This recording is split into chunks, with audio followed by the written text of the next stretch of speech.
What is going on, everybody? It's your boy, the Lo-Fi Horror Guy. Welcome to another episode of the Lo-Fi Horror Guys growing on you live. Today, it's going to be the season finale of season 8. My dude, BJ McDonnell. This was a little bit of a surprise episode here. My man has worked with Slayer. My man directed Hatchet 3. He has done tons of features. He has done different things in big budget film, small budget film, TV series. He's done absolutely a ton of stuff. He has a huge rap sheet. Here we are going to have us a conversation here today. We're going to get him patched in here. Let's get this started. Hold on. All right, so BJ, what's Hello. going on, man? Can you hear me? Is this thing working? I can. Okay, it's good. Perfect, man. It's perfect. Thank you. Awesome. How's it going? Oh, man, it is going great. Thank you very much, first and foremost, for taking the time today, man. This is sick. Yeah, no worries, man. Thanks for having me on. Absolutely. So, as far as the, growing on you live here, the initial couple questions are, just fun icebreaker questions. The remainder of the interview is about you and your craft. And then I have one finale that I wrote just for you, dude. So if you're all ready and you're set and comfy, let's get this bad boy going. Yeah, I'm ready. Let's go. Sick. All right. So first of all, my wife and I do some traveling. And if I could ask, as far as, a local eatery, what is something local to you, that we could stop by that, we have to try before we leave, even if this was pre-pandemic? Here in LA? Yeah. Geez, I think, my wife is super gluten-free. So I think that she found this restaurant called Bread Block that actually is like the best thing for her. It's all gluten-free, all this great stuff she can have, because she can't have like regular wheat, bread or anything like that. It's just, it's one of those things. So I think that for that lately, I think that's kind of our go-to place that we've actually been going to. And I would say try that out. I don't know if not everybody's all gluten-free and stuff, but that's what we're hitting up right now. Still some, delicious dishes for sure. Yeah. Anything specific there that, is a must try? A maple donut is basically the must-try thing there. I shit. think that's the way to go. Yeah, it's pretty great. Damn. I still have an iron gut, so I still eat everything. But my diet's kind of changed quite a bit because of her. But I think that's kind of the way to go. Yeah. Okay, sweet. So now, early on in life in general, your grandfather sparked an interest in filmmaking as a career, and kind of helped you with the idea. And before you had made a mention of when you were younger, making home movies with some friends. If you could remake any one of these movies now with the knowledge and technology that you have, what one would you remake? Oh my God, that's a question that's never ever been asked. Well, me and my buddy Jesse used to make these stupid movies called Backyard Avenger, and it was really nothing but this dude who would always go in his backyard, and some kind of monster would show up and have to fight him. We always ended with like a shoe on a stick, like a bit like the kick cam flying at you, that kind of stuff. So I mean, it really had no plot whatsoever, but it was one of those deals where we were just kind of like, all right, well, I mean, I'd have to write a whole plot. Yeah, we'd have to do something really original for that one. But that's kind of where it all started, just doing that kind of, those kind of stupid things. But sweet. Yeah. Okay. Oh, I see my buddy Wes is on here. He just wrote Launch Ramp Lake. Yes, that has nothing to do with movies, but where I grew up in Florida, we had a dock that went out with a launch ramp on the end of it. That's how we learned BMX bike riding and tricks. Oh, nice. So it's just funny that he actually wrote that, because thanks, Wes, for writing that one. That was a good time. Nice. Any of that stuff, go horribly wrong? I had a every lot day. Of, it was every day. Nice. Yeah, many friends got hurt on that ramp. Yeah. A lot of people. Funny. It was always one of those things where it's like, ride as fast as you can, or you're not going to make it. And some guys that weren't into the BMX thing just wanted to go off of that. Oh my God, my wife just said Sabanero. It's another. Oh my God, that's another home movie that we made. It is on YouTube. You can find it. It's. Oh shit. Okay. Nice. So I'm seeing all these people. Oh boy, no, I'm not talking about that one, Wes. Anyways, moving on.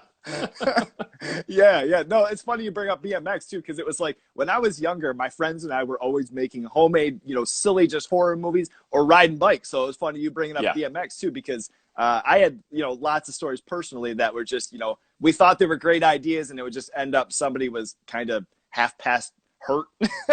Yeah. Just trying to have fun with it. But yeah, sweet. Yeah. So yeah, that was the whole thing in Florida, because we didn't have, where I grew up, where my house was in Florida, we didn't really have, many sidewalks in my area of town. So me and my buddies, we transferred to BMX bikes. That's how we kind of got, that was a big thing for us. We had a clay pit that we used to go to and hit rhythm sections. I still have my bike. It's funny because I hold on to like so many things from like my past that are just here in the house. Sometimes my wife's like, "Are you gonna throw that out?" And I'm like, "No." Right. My BMX bike is hanging up in the garage. Yeah, it's still to this day. Sick. It's hanging up there. It's got leopard print pads all over it. It's hilarious. Tires are flat, but yeah, it's awesome. Get it pumped back up. Yeah. Okay. So tell us, how did you get introduced to the horror genre? I guess I got introduced horror-wise and I'll say it was like HBO. Like as a kid, when HBO first came out, and my parents weren't the best at keeping me from watching all the horrible shit that would come out, which was kind of like the best upbringing I think possible. It was awesome because I got to see all these crazy movies at a young age, which I guess probably poisoned my brain to loving horror films. So it was one of those things. I blame HBO, and I blame my mom and dad for not really regulating what I was watching.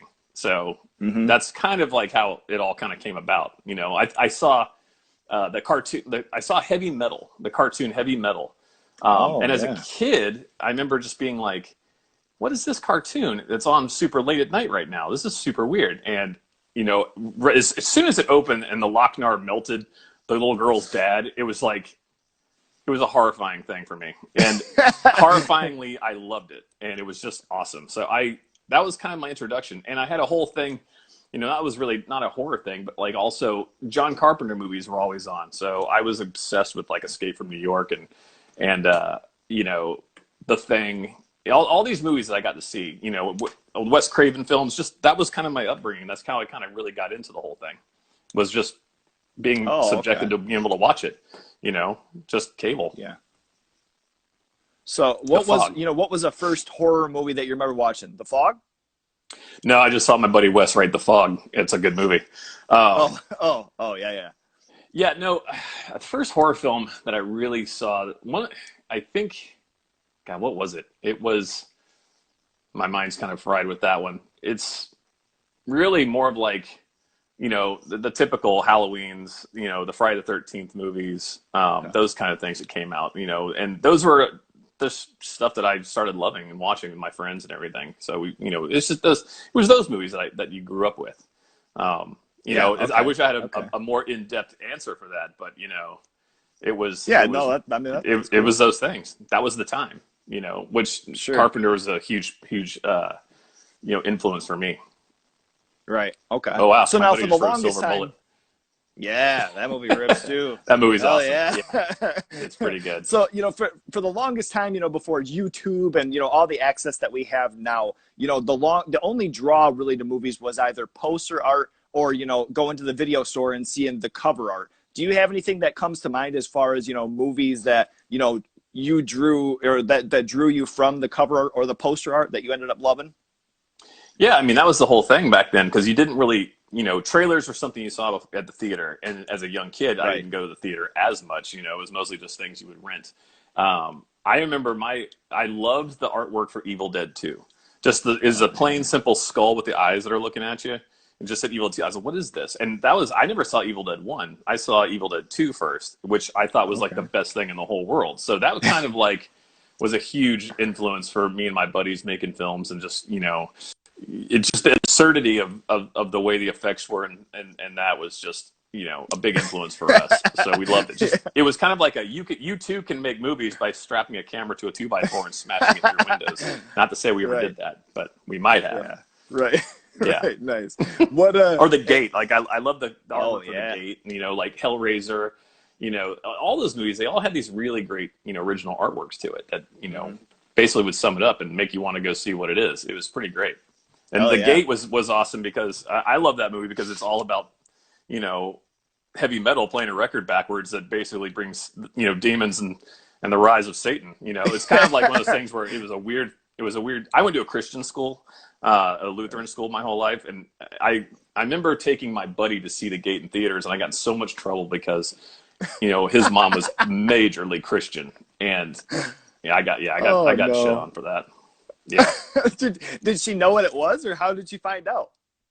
He wasn't supposed to see the movie. We just were like, let's go check out this movie. I was like, let's go check out The Gate, because I had seen it before. My parents kind of just let me do what I wanted to do, and I went and saw that, and I thought it was the coolest thing ever. The little demons that came out, just the effects on that were so cool. I loved it. Hell yeah, yeah, absolutely. Yeah. For that time, it was pretty impressive what they did. Yeah, for sure. And now, if you could hit on 3 scenes in or out of horror, that just are forever ingrained in your brain. May they be, just disgusting, shocking, or maybe even plain old terrifying. You have a couple of scenes that come to mind? There's a lot from The Thing that I loved, just because of the practical effects of that movie and the way that was. That was a huge one for me because it was just so real. The things that you could see in that were just so real. Like, the whole scene with all the the dogs that are in the cage, when they find them, they're all kind of morphed together, and the guy's head coming off and the spider legs coming out. Those kind of things were just so, they were frightening because it looked like something you could, actually see in real life, even though it was just a movie. Yeah. But it was those kind of effects still, I think, to this day are better. They still hold up. You watch that, and it's just an awesome, execution of effects. And that, Aliens, the things that they do in those are also, movies that I love. It's just like, it's a guy in a suit, but they made such an elaborate suit. It actually made me, a huge fan of H.R. Giger, that was a huge deal for me, which also is a reason why I got into the career that I got into. Before I started directing, I started, doing camera work, and Vasquez, she runs around with basically a Steadicam, and that's kind of like what my career went into was a camera operator with Steadicam work, and that's all it was. I was a gun mounted to a Steadicam arm and a vest, and even the opening of the Aliens, no shit. It's a techno crane that we use in films. As a remote head with a technocrane that comes in with a laser that's like searching for Ripley, when they find her ship in Aliens. That is actually, it's crazy because it's a piece of gear we use, but they just put like a weird laser light and smoke, and that's what they did. Holy shit. Wow, so I didn't know that. It was just gear. The Steadicam, the technocrane, it was stuff that we use daily still to this day on film sets.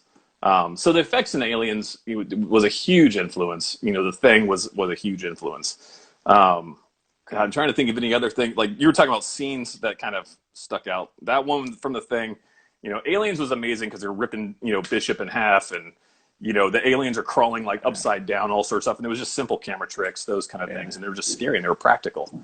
Trying to think of a third one. A third one, I guess, for me is Nightmare on Elm Street 1, when Johnny Depp gets pulled into the bed and the blood hits the ceiling. That's one of my favorites. Oh, yes. Yeah. Hell yeah, pretty cool. Absolutely. And that's another thing, practical as far as, like, how the fuck did they even do that?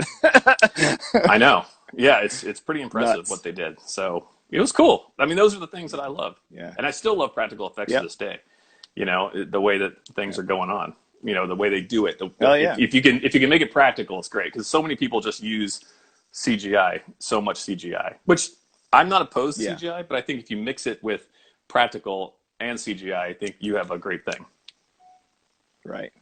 I mean, and so, perfect segue into mentioning, as far as your execution of practical effects with Hatchet 3 that you directed. What have been some of your favorite use of practical effects, in films that you've worked on, or even in Hatchet? What were some of your favorite uses? Oh, man. Geez. Trying to think of Let me some say, of my favorite tons uses of of practical effects. Shit in that movie, so. Yeah, we did some good stuff in that one. I honestly wish we could have done a little bit better, personally. I wish we could have just like, it was hard with that movie because it was such a small budget and such a constraint to get things done, and we just didn't have as much money as, to make the movie as, the gore effects as good as I wish we could have done. I wish we could have had, better effects that happened in that movie. I thought that Okay. I thought that Victor Crowley's makeup was great, but I think that some of the other effects that we did were just, I mean, they're simple, and I wish we could have got a little more elaborate with them, Sure. in that Okay. world.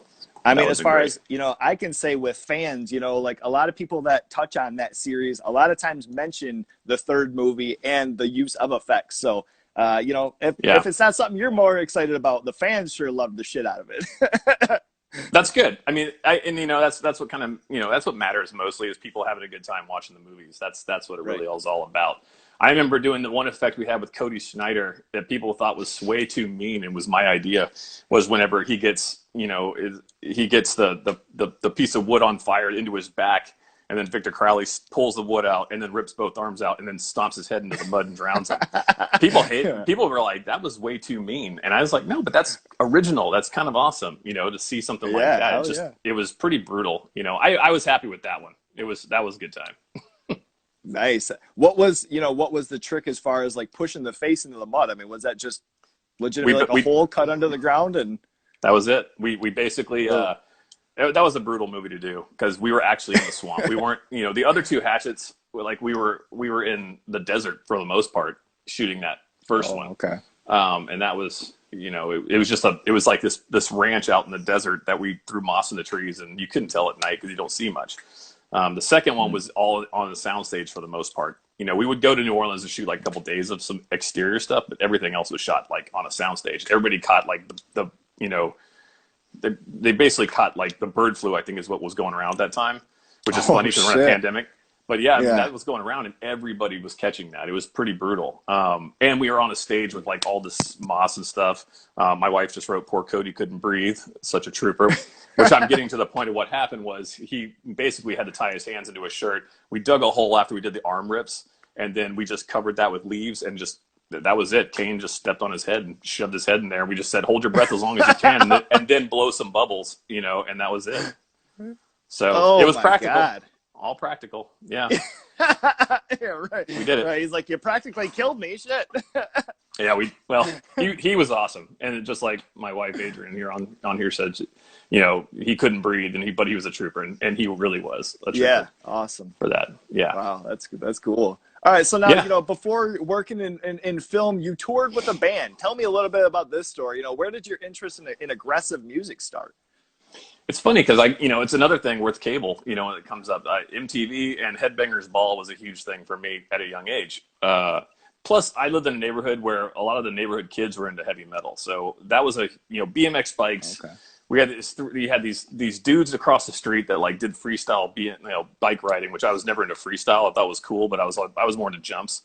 But they would always listen to heavy metal out there, and we just kind of all got into that in the 80s. That was kind of the thing, and that would be like our music of choice to ride bikes. And then later on, I kind of started getting into the punk scene, just kind of was a natural progression. So my band was a punk band.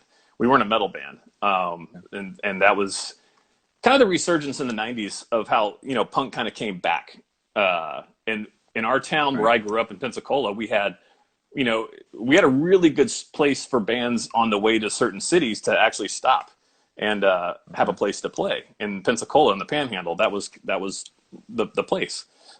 So that exposed us to a bunch of really cool bands coming in and out, which, I got into that just because I loved the way the music made me feel. I loved, just being able to go to these shows and just get all your aggression out and just get in the pit and, go crazy.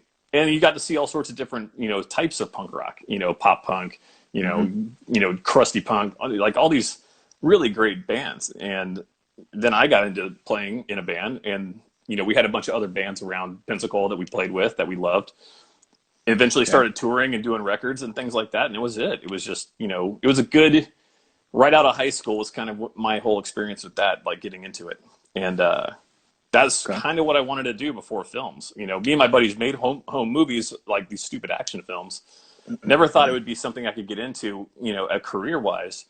And I just didn't know what to do. And being in a band was kind of like, this is awesome. I want to do that. It's so much fun. And we can, go around and tour and, meet all these people and open for all these cool bands. And it was like probably one of the coolest times of my life. However, I just, I wasn't making money at it, and surviving at that was, when you start getting older, you're like, I gotta start thinking about the future here. But right.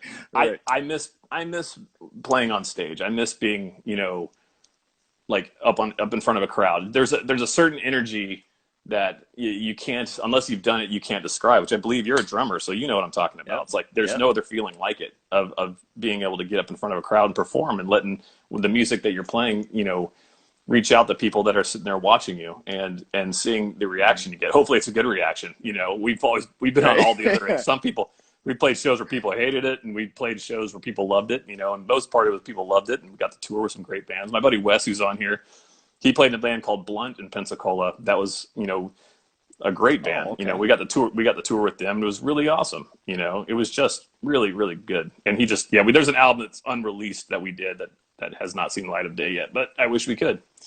I keep seeing all the comment sections. I've never done the Instagram live thing, so it's pretty funny being able to see people comment. Yeah, right. Sometimes my cousin fun, Kristen. Other times, people are saying goofy stuff. So yeah. Oh yeah. Do you have any particular, like show that stands out that was a favorite of yours? Even just playing with bands or a venue. I think there was one show we did out here in LA before I moved to California. We went on tour, and we got to play at the Troubadour here with Voodoo Glow Skulls, the Red Ants, and Rhythm Collision. Was a really great show that we got to do. That was and for nice. A band coming from a small town, being able to play the Troubadour was kind of a huge deal for us, in the 90s. This is the 90s. And so we're just, right. It was a huge, huge thing for us to be able to do that.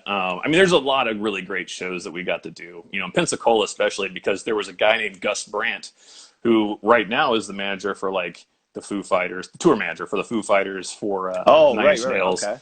Well, him and a buddy of ours, Ramel, were in Pensacola. They were based in Pensacola, and they would book all these shows. And we would basically be able to, he would find bands like mine, for Wes, who's on here watching right now, for Blunt, Jim Crack, all these, we were the local bands that got to open up for these touring bands that were well known. And Gus was so cool that he would actually put us to open up for him, on the bill for these bands. So, we got to open for bands like Pennywise and Offspring. We got to open up for like Sam I Am, and all these really cool bands, and it was just an experience that we got to do because of where we were. So that was a huge deal for us.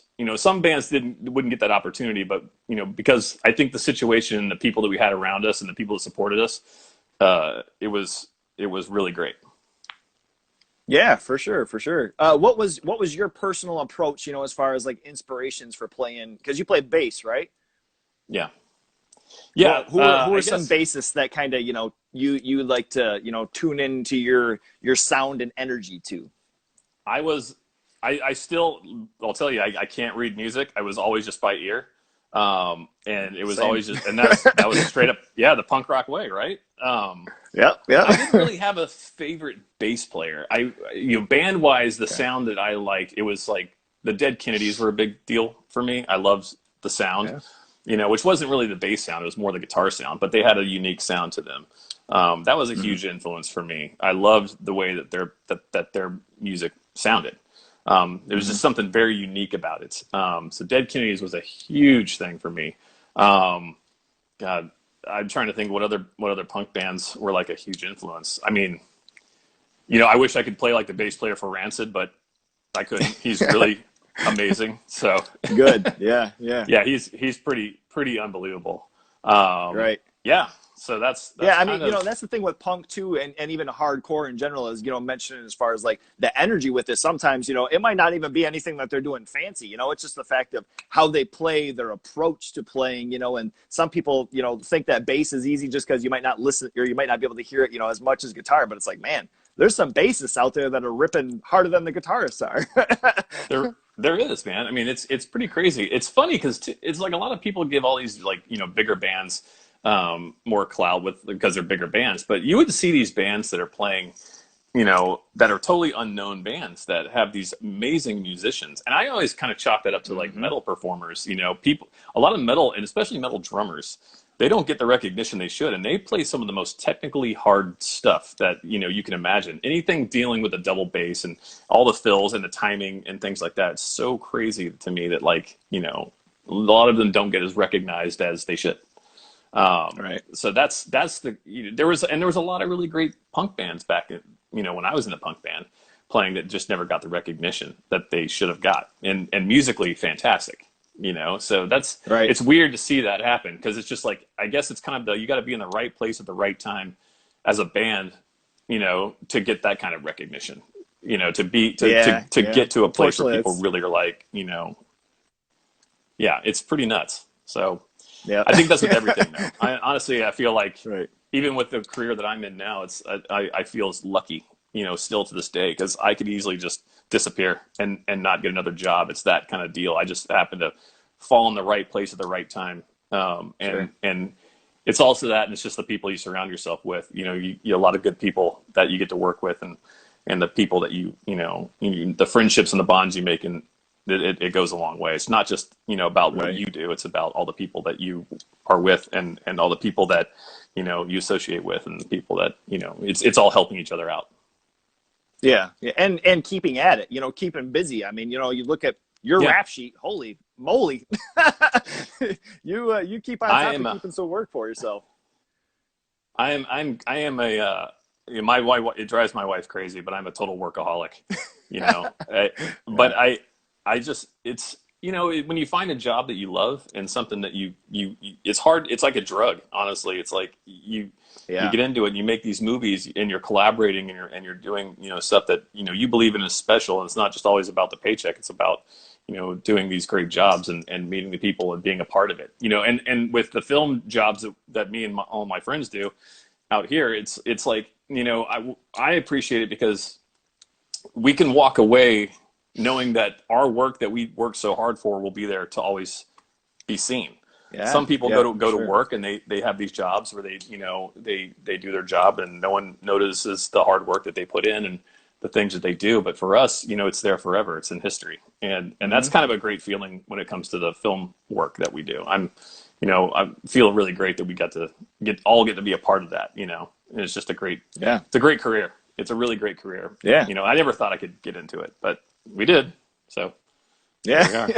and it rocks. It's very, very cool. And I'm sure very rewarding in that sense too. And awesome. Next, you were mentioning, your interest with metal and drummers, and I wanted to hit on, your work with Slayer.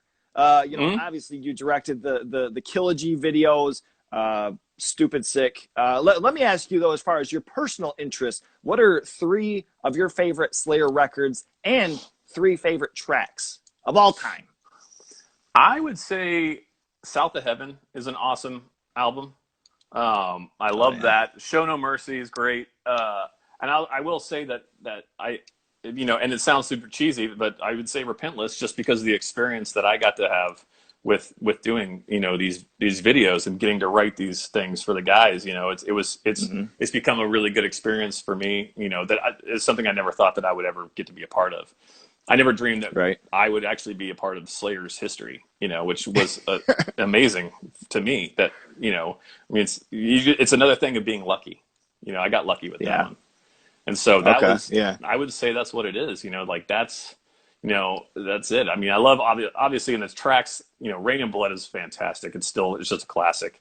Repentless is still awesome, and that goes back to because of being a part of it. Mm-hmm. I love Dead Skin Mask. it's really great. Oh yeah. I mean, there's so many you could just name. I could just go off and but it's. I always try to avoid saying anything that I got to do, but it's just still it was an honor to be able to be a part of that whole thing. Yeah. Oh, okay, right. Hell yeah. And it's funny Thanks, too. Jason. I was just thinking about you're mentioning you're mentioning the work with having interest in like Headbangers Ball and 90s, different like music videos and such. And I think is it Pride and Prejudice that you did that they're out in the snow?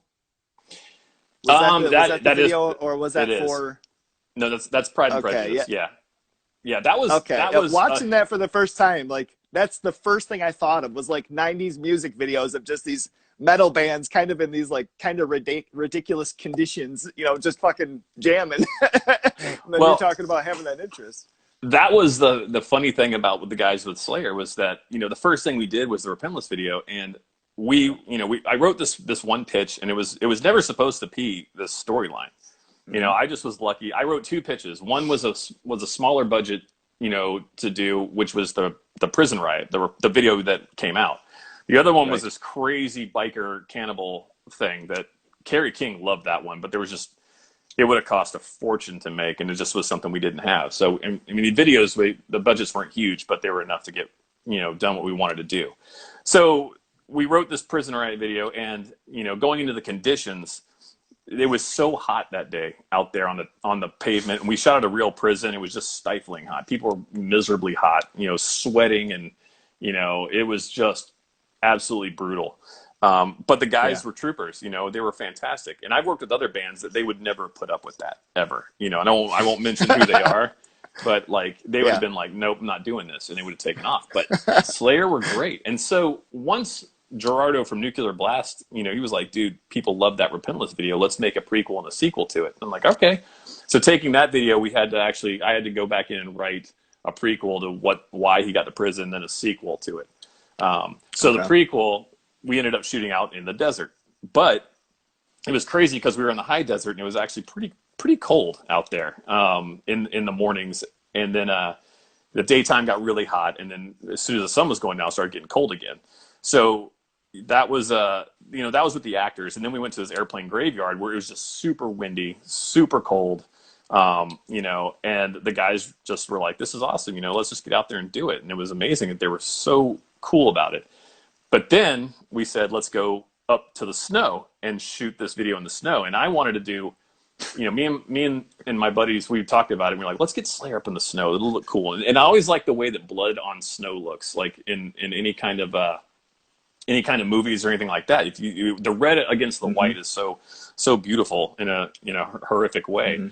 So originally and that was a brutal day because we shot way up in Mammoth. I'm in Mount High up in Wrightwood, California, which is not that far, but we had a major snowstorm the night before, which is great for us. Absolutely fantastic for us. But getting the gear up there, we almost lost Slayer's gear. The guy driving the gear up almost went off a mountain because he was sliding. He lost control of it, so we almost lost the gear. Oh, it's Brandon Cox. Hey, buddy.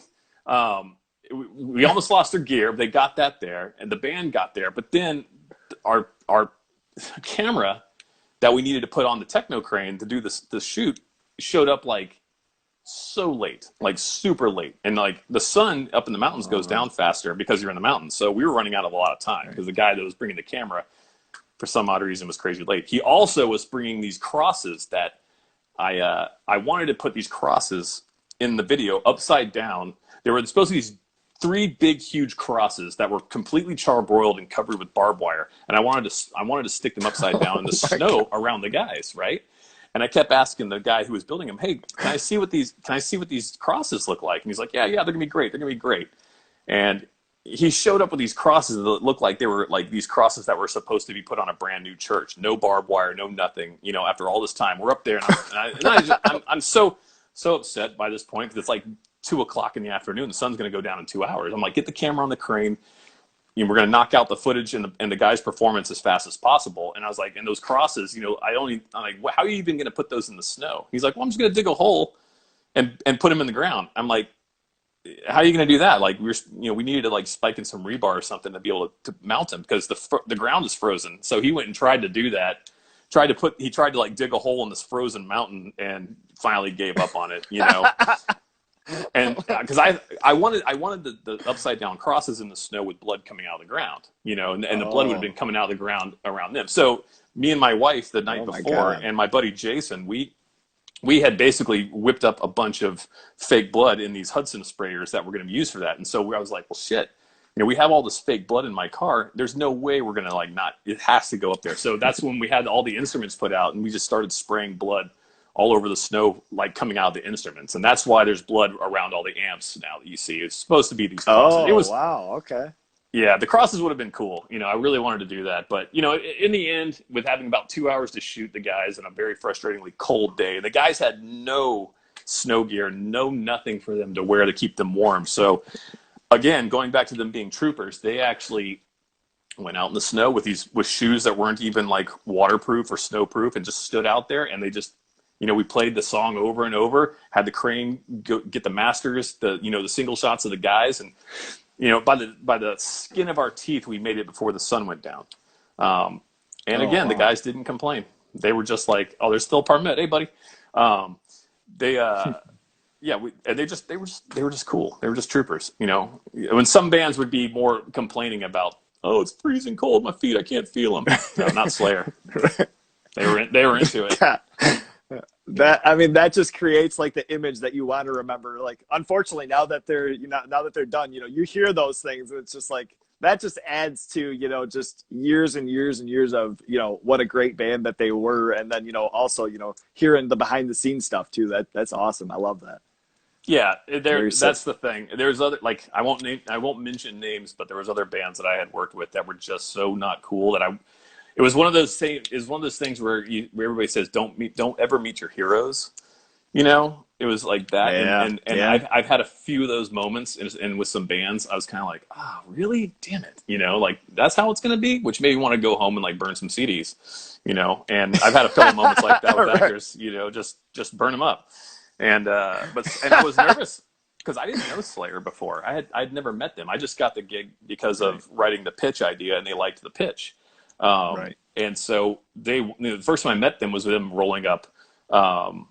They rolled up, to the Repentless video, and I was like, oh shit, I hope they're cool, and super cool.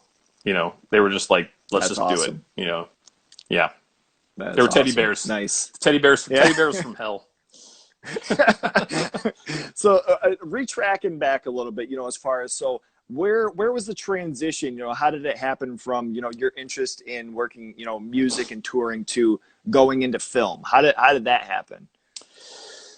Well, I can always go back to like basically the way I grew up. My grandfather was an actor, so when I was a real little kid, he would take me and my sister to places like Old Tucson, where he had a show called High Chaparral, and he did the show there. So walking around with him, and he was a huge influence. And when you're a kid, you didn't really realize what it was, and you kind of I started watching the movies he did as a little kid, and then he was always a big inspiration, telling me, yeah, you can do this. You can, get into, being creative, making movies and get into doing those kind of things. Even though he was an actor, he was still very supportive, as was my grandmother, because they had made, a life doing this career. So, I got into doing that stuff, making the movies, and I got into the whole band thing. And our band was around for a while, and it got to a point where it just wasn't happening anymore. And the guys were, at a young age, when you're trying to make more of the band a business, also still having fun, sometimes the guys kind of lose interest in it because we're young and stupid. So we kind of broke up with that. And then my buddy, Wes, who's on here right now, I started playing in a band with him. And he was in Blunt. And then we were in a band called Hindsight in Pensacola, Florida. And I loved it. It was such a good time. However, I found myself in a rut of deciding, like, what am I doing with my life, and in Pensacola there wasn't much of an opportunity for things that I career-wise wanted to do. So I said, I'm going to go back and see if I can go make movies, and my buddy Jason, who's also on here, he was a grip in films, and he was a huge, he said, hey man, I know you want to get into movies, and I'm a grip in movies, so I'll get you going with this. So I ended up going to film school. I moved to Los Angeles, went to film school, which if anyone here is watching anything about film school and any ideas, forget film school. I'm just telling you right now, don't go. Don't waste your money. No, seriously, because really? Well, yeah, because nobody's going to look at your film degree and say, oh, let's hire this guy. It's all experience based. It really is. And the money that the money you could have spent, with the amount of money you spent in tuition, you could go out and make a short film. Take that money and go make a short film. I could go on about that. I'll still keep going with your question, but that's my advice to anybody that's watching that's really thinking about going to film school. Don't get into it. It's like Jason got me as being into working as a grip in films, which I started getting really interested in pushing the dolly, like working with the cameras and just being more creative as a grip. It was great as a stepping stone, but as I wanted to be the guy that was actually in charge of making the images and setting up the shots and composing everything and telling a story through movement of the camera. So that's kind of the transition I went into. I always came out to California though to be a director, but I got so into being a camera operator because I started loving the craft so much, and it was just the storytelling aspect of it was a huge deal for me. So I got into that pretty heavy, and that's where it all took me. I went and took every job I could possibly take, and all the DPs and crew people I met, when I got to a place where I felt comfortable being the camera operator on a job and felt like I could do the job, I put myself out there, like, hey, guys, I really, I could do this. I want to, let me operate on your movie. Put me on like the shittiest camera out there. Put me on like the seat camera. Put me on like the camera that's just getting inserts. I don't care. Anything like that. It was just, it was really just being an experience and getting to know the people. Again, going back to getting to know people and working collaboratively with others. I think was a great thing. And that's kind of the transition I made. And then I just went back into wanting to direct again, which now I love doing both. Like I like to direct. I like to be a camera operator. Both are very creative in each different way, and very difficult in two different ways also. So it's been a great, career path, and I hope it stays a good career path. Like I said, you can always disappear. Sure. It doesn't matter. You can be the hot shit one day, right? Next day, no one cares about you. It really and truly, like you can disappear and be forgotten. Just got to work hard at it. Just keep yourself relevant. I like how you touched, on the aspect of not going to film school. And, it's kind of something where I hear, backs and forths, but, when you put it into context of saying like, use that money and go make a short film, go make something that is actually like a physical product that you can present to somebody and they can have a little bit of faith. Like, oh, maybe this kid knows what the hell he's doing. Like, that was a really good point. And that was where, I was kind of like, oh, don't go to film school, but, breaking it down like that makes perfect sense. That's fucking awesome. That's great advice. I love it. Yeah, I mean that was a hard lesson for me to learn, because coming from it's hard when you don't know how things work out here. So you see all these schools like, and the tuition for some of these schools are absolutely insane. You're going to be in debt forever for a degree that is not going to do anything for you. I don't even know where my cinema degree is. I have one, but I couldn't tell you where I have no idea. It's probably in some lockbox somewhere. I have no idea where it is. And that's how much that degree means to my career. Is not one person has ever said, "Hey, can I see your cinema degree?" No, never once. Huh. So, I say, just go and make a movie, buy a camera like my buddy Wes did. My wife, she's a makeup artist. She has all the makeup and stuff. In our garage, it looks like a freaking chop house with arms and limbs and blood and guts. Oh, and, man, really?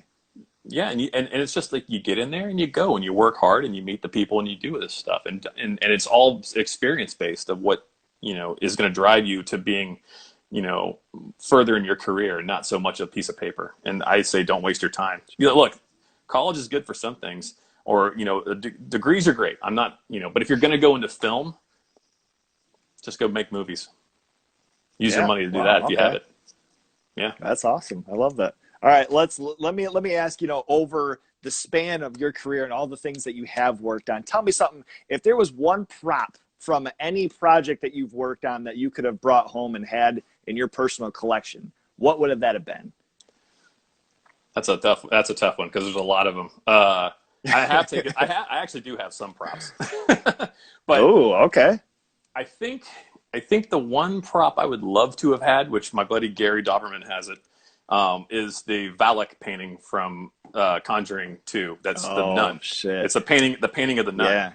Yeah. And so I did some of the nun, and I did Annabelle 2 and Annabelle 3, which in the trophy room we had that painting. And every time I see that painting, I'm like, oh God, I wish I had that. That thing is so cool. It's just it's a really dark and iconic painting.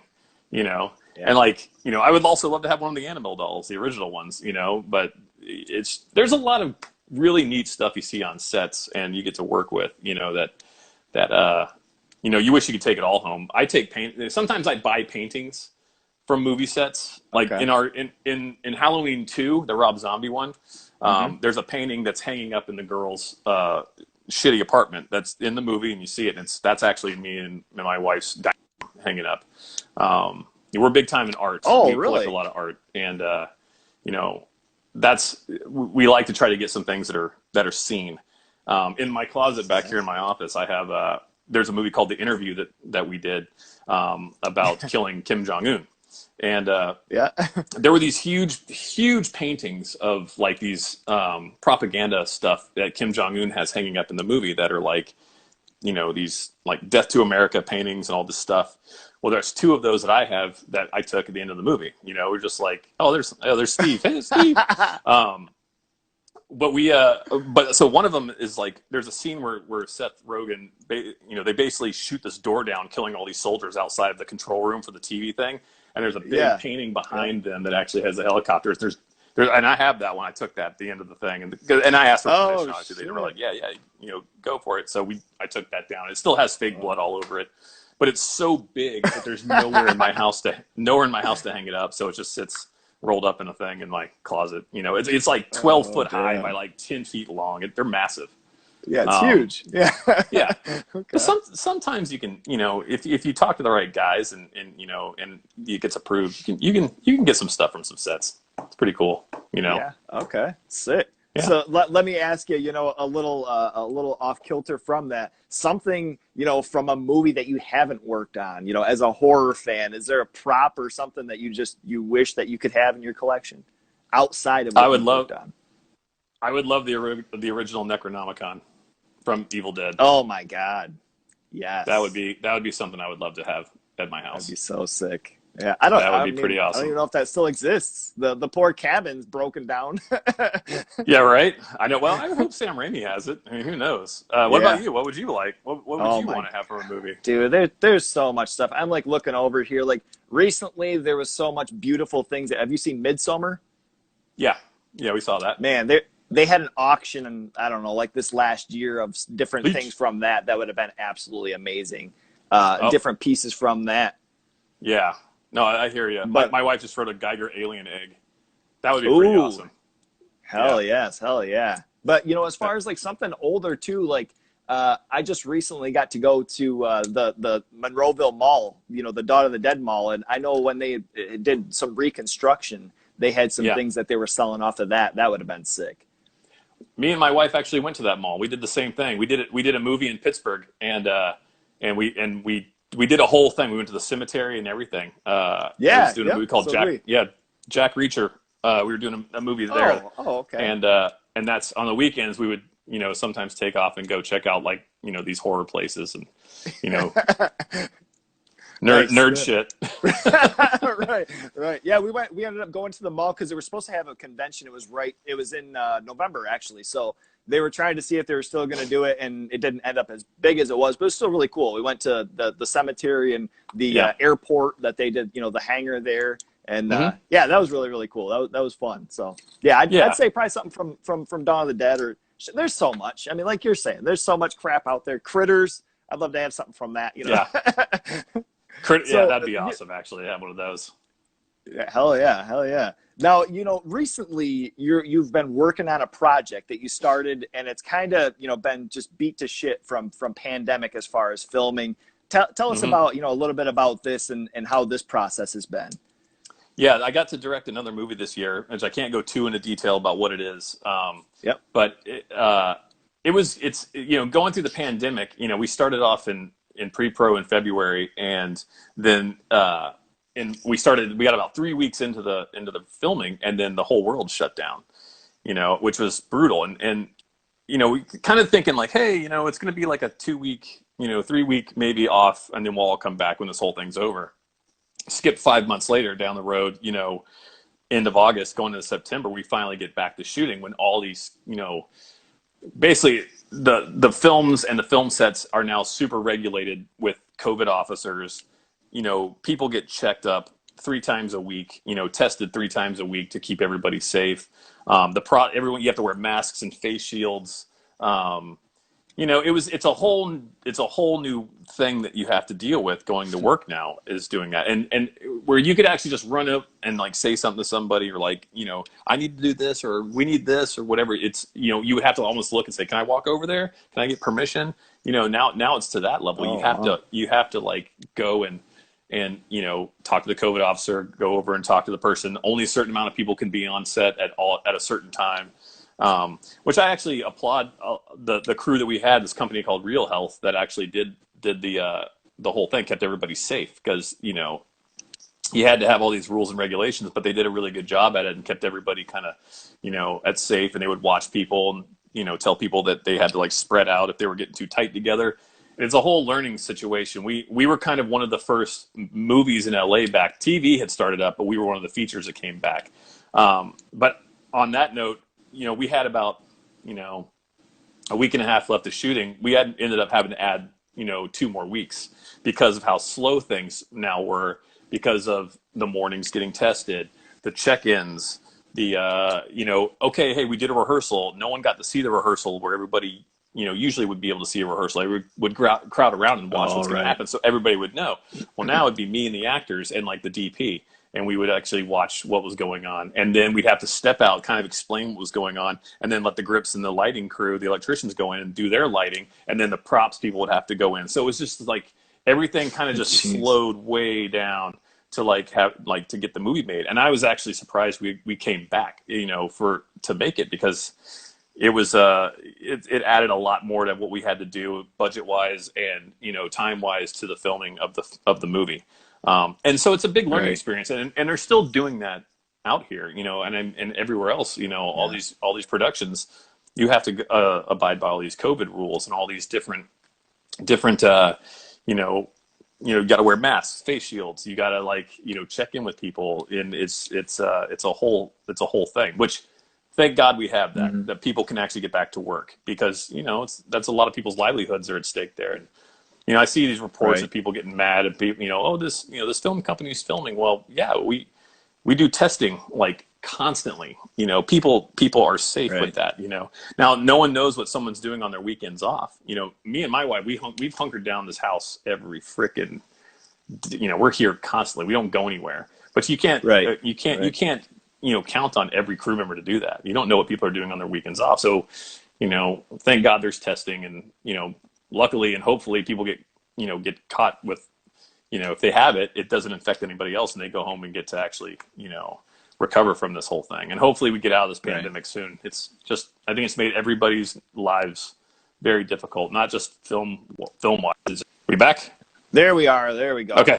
Very cool. Cool. Very cool. All so right. you were just touching on that. I wanted to ask too. Now it was like 6 months, right, before you got to come back to filming again?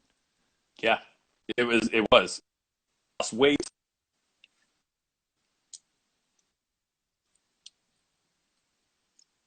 No. But we got most of our back. It was definitely it was a hard thing to do. But we were lucky enough to be able to come back. It was just funny because seriously, some of the actors had lost a massive amount of weight, and it's noticeable. So we're like, oh my God, wow, okay. Hope it works, but it does. It's fine. Yeah. We're editing. Okay. We're editing, and it's fine. Yeah. I guess the good part for what we got to deal with through the whole COVID thing was, when we got shut down, which a lot of filmmakers don't get to do, is when we shot the first couple weeks, and when we got shut down, me and the editor got to work remotely, and so we were editing over.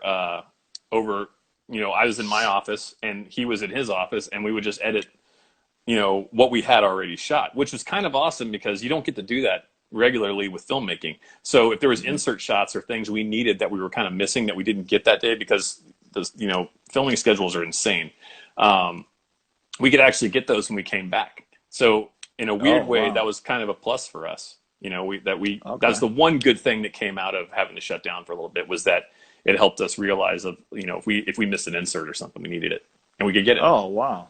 Okay. Yeah, that was actually my next question, was if quarantine has had any sort of actual like assistance in certain aspects or any sort of positivity. But yeah, that sounds cool. That's something different that you've never had to experience before. And is that something that you would try to actually do, on upcoming projects as well, or go back to just typically how you make, how you film? I think that was a rare experience that we got to have. That doesn't happen because there's a budget and a time schedule you have to keep. Unless somehow you had scheduled, say, like, okay, we're going to shoot this many weeks, shut down, and then go back to filming. But you're going to have a bigger budget for that, because once you shut down, crew starts to go somewhere else because they got to work. Gear is on rental. You have gear rental. That's not, no one's going to, it just doesn't, everything doesn't stop if you stop. Which the luxury of having that was kind of awesome. It's something that I don't think we'll ever have again for us, doing something like that. It doesn't happen. And that's why people get reshoots. It's kind of like, people will assemble a movie, and then if they have enough budget left over or they need something, they can go in and have a reshoot. We didn't have any time or budget for reshoots for this. So it was like, hey, we need this one shot of this person's hand grabbing this thing. We didn't get that, but we'll get it when we come back. So that was kind of great for us. If there was a plus side to the COVID shutdown, that was our plus side. Was that we had that. And we didn't have many of them, but it was just like, it was kind of nice to know that we had to get that. Instead of getting an editing going, I wish I would have got that when we were filming and I didn't. It was kind of a great thing that we could do. And it gave me more time to even go deeper into the script. And really start seeing stuff that, like, you get a script sometimes in actors' performances, you see how they're going to play it finally. And then if you have these certain scenes, you can go, well, he plays it like this now. So this area here that we haven't shot yet isn't going to work. So I'm going to rewrite this little spot here to make it work for the way his character plays. And so there was cool stuff like that we got to do that makes the movie just a lot better, and we were lucky to have that. Sweet. Wow. Okay. Yeah. Not digging too deep anything, but is there any sort of like, time that you're thinking that this project's going to be released at all? I think what we're kind of aiming for is more of like September, October of 2021. Okay. We're still doing the editing with it. There's a lot of visual effects that have to happen with it. And then you have sound design and you have color timing and all those other things. So it all takes time. But right now we're finalizing our edit and getting it tightened up right now. So we can go in and get all the VFX done. And the VFX take time. All this stuff takes time. And it'd be great if this could go to theaters. Who knows where the world's going to be, in the next couple of years. Who knows? Hopefully a theatrical experience, Right. You work hard, you want to see it on the big screen, but it's a new world out there. So who knows? Right. Yeah. Well, best of luck. And I hope that happens because, people, that's like the one thing, is seeing, even though 2020 has sucked, music and film, both, there's been some really great stuff that's come out. And I think that's something that's, keeping a lot of people somewhat sane, is still having those regular things of releases. But it'd be awesome to have a theatrical release for it as well. I 100% agree with you. It's nothing like seeing a movie and all the hard work that you and the crew did on a big screen. It's a great feeling, to be able to have that. So I hope that's what we get. But if we don't, that's just the way the world is now. Who knows? Yeah. It's just we want to make it, the best experience possible and get everything we can out of it. So it's a new world right now. Who knows where we're gonna go? Who knows when theaters will come back? I miss seeing bands. It's killing me not to be able to go see a band. I miss that. Yeah. So, now lots of things. We just gotta, try games and yeah. Old horror movies. Gotta wait the time and then right. Gotta start going back through the library and rewatching stuff. Yeah. Okay. Exactly. Awesome. Well, look, man, this wraps up on our interview. I do still have the one finale question, but this is your opportunity to just tell everybody, what you've been up to or what you have coming. This is give somebody a shout. This is all you, man. Oh, everybody that's watching this, I appreciate it. There's a lot of good buddies that I haven't seen that have jumped on here. So thanks to everybody that came on and listened to us ramble on about what's been going on in films and music. Other than that, I think I've answered basically everything that's been going on with me. If it's not this film that's been going on, it's basically playing video games and trying to stay sane and not catch this awful disease, that's this pandemic thing that's going out. Hopefully, God, we get this thing figured out and get through it, get things back to normal, and it's funny because like we miss seeing friends. We miss seeing, the social life of everything. No one gets to see each other anymore. And it's been like almost feels like a year now almost that's been this way, and we just want to get back to normal, and hopefully that happens soon. This is everybody do your part, wear your masks, and let's knock this thing out of the park. Let's make 2021 a better year, and just keep living. Oh yeah, awesome. All right, I love it. So this is awesome. This is going to be our finale, and this is a little bit. I tried digging into some of the research, some of the things that I knew about you, and I was trying to come up with something kind of fun. So I came up with a finale question called Horror on Tour. All right, so let's say in 2021, after you wrap up this project that's coming up, you were to make a horror movie that was about a metal band who went on tour, and before they could finish their tour, to get their final destination, they had to defeat 3 horror villains of your choosing from any horror movies ever. What 3 villains would they have to defeat? Oh man, so, and I can't remember the name of the guy, but it would definitely be the character from Trick or Treat. Oh yeah, not the new one, the old one, and I always forget his name. But okay, you know what I'm talking about? He had a guitar that at the end he had a guitar that was like shooting lightning out of it and blowing people's heads off in the crowd. That would be a good one. If you haven't seen that, that's something you definitely want to check out. It's a really good one. It's not the new Trick or Treat; it's the old Trick or Treat. It's spelled out actually like O-R, Trick or Treat. The newer one is just like a Trick or Treat, I think. I think it's the same spelling. Is it? Yeah, I think it is. I know what movie. Yeah, I know what you're talking about. Okay, I was thinking there was a different spelling for some reason. I'll have to look it up and re-edit the video. Oh, you know what? I have it in here. Uh-oh. I have an action figure. I have an action figure of him. This is what?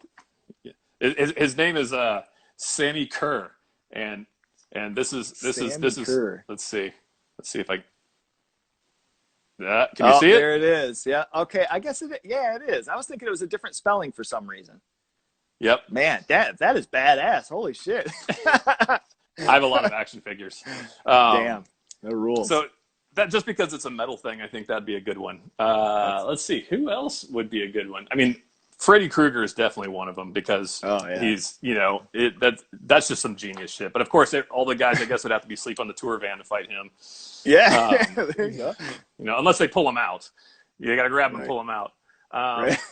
Let's see, because the comedy with him was amazing. I loved anything with Freddy Krueger. Hell yeah. God, let me think. What else? What other villain would be amazing to have on there? Those you got Sammy and Freddy. Yeah, you got one more. Ooh, I'm trying to really think of a good one for this one. Maybe. I guess, I mean, you can always go with Jason Voorhees just because he's hilarious. Absolutely. It's the kills he come up with would be always great to have. Yeah. I wouldn't say the drummer's arms.